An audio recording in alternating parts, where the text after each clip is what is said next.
Hello, നമ്മൾക്കൊരു Ramzan special chicken കറി ചെയ്ത് നോക്കിയാലോ? അപ്പോൾ അതിനായിട്ട് ഞാനൊരു 300 ഗ്രാം ചിക്കനാണ് എടുത്തിരിക്കുന്നത് കേട്ടോ. അപ്പോൾ ഇനി നമ്മൾക്കൊരു പാൻ അടുപ്പിൽ വെക്കാം. എന്നിട്ട് ഞാനതിന് വേണ്ട റെസിപ്പീസൊക്കെ ഞാൻ പറഞ്ഞു തരാം കേട്ടോ. ആ പാനിലേക്ക് ഞാൻ ഓയിൽ ഒഴിച്ചു കൊടുത്തിട്ടുണ്ട്. വെളിച്ചെണ്ണയാണ് അതിലേക്ക്. ഒരു സവാളയാണ് എടുത്തിരിക്കുന്നത്. സവാള കൂടെ എടുത്തിട്ട് ഈ കറി വെക്കുന്നതിലേക്ക്. അതേപോലെ ഒരു 6 പച്ചമുളക്, ഒരു വലിയ വെളുത്തുള്ളി, ഒരു പൾപ്പ്, ഒരു 6-7 പിന്നെ അല്ലിയുള്ള വെളുത്തുള്ളി, പിന്നെ ഒരു 3 തക്കാളിയാണ് ഇതിലേക്ക് കൂടുതൽ വേണ്ടത്.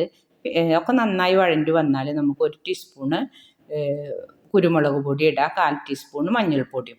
എന്നിട്ട് നന്നായി ഒന്ന് വഴറ്റി കൊടുക്കുക, അതിൻ്റെ പച്ചമണം മാറുന്നത് വരെ. നിങ്ങൾക്ക് എൻ്റെ ഈ റെസിപ്പീസ് ഇഷ്ടപ്പെട്ടാൽ ലൈക്കും സപ്പോർട്ടും സബ്സ്ക്രൈബൊക്കെ ചെയ്യണേ. ഇനി നമുക്ക് ഇവിടുന്ന് അങ്ങോട്ട് റംസാൻ സ്പെഷ്യൽ കറികളും സ്നാക്സൊക്കെ ചെയ്യട്ടാ. നിങ്ങൾ എൻ്റെ ചാനൽ കാണണം, സപ്പോർട്ട് ചെയ്യണം. അപ്പം എന്നിട്ട് നമുക്ക് ഒക്കെ പച്ചമണം മാറി വന്നിട്ടുണ്ട്. അപ്പോൾ നമ്മൾ ചിക്കൻ അതിലിട്ട് കൊടുക്കുക.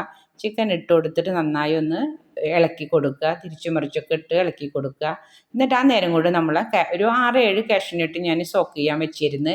അതാണ് ഇതിൻ്റെ സ്പെഷ്യലിട്ട്. അത് നന്നായി നമുക്ക് അരച്ചെടുക്കുക. അപ്പോഴത്തേന് നമ്മൾ ചിക്കനൊക്കെ നന്നായി വെന്ത് വരട്ടെ.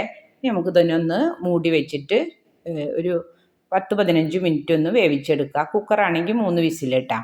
ഇപ്പം നമ്മൾ ചിക്കനൊക്കെ നന്നായി വെന്ത് വന്നിട്ടുണ്ട്. അപ്പോൾ ഈ സമയത്ത് നമുക്ക് ഫ്രഷ് ക്രീം ഒഴിച്ചു കൊടുക്കുക. ഇത് പിന്നെ നിർബന്ധമല്ല, ഉണ്ടെങ്കിൽ ഒന്ന് ടേസ്റ്റ് ചെയ്യണമെന്ന് മാത്രം.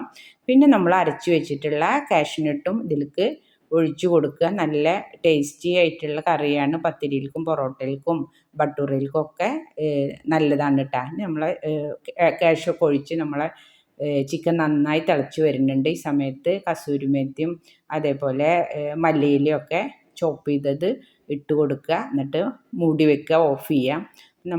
ഈ കറി എല്ലാവരും ചെയ്ത് നോക്കണം കേട്ടോ. നിങ്ങൾക്ക് ഇഷ്ടപ്പെട്ടാൽ നിങ്ങൾ എന്നെ സപ്പോർട്ട് ചെയ്യണം. ഇൻഷാ അല്ലാഹ് അടുത്ത വീഡിയോ ആയിട്ട് കാണാം. അസ്സലാമു അലൈക്കും.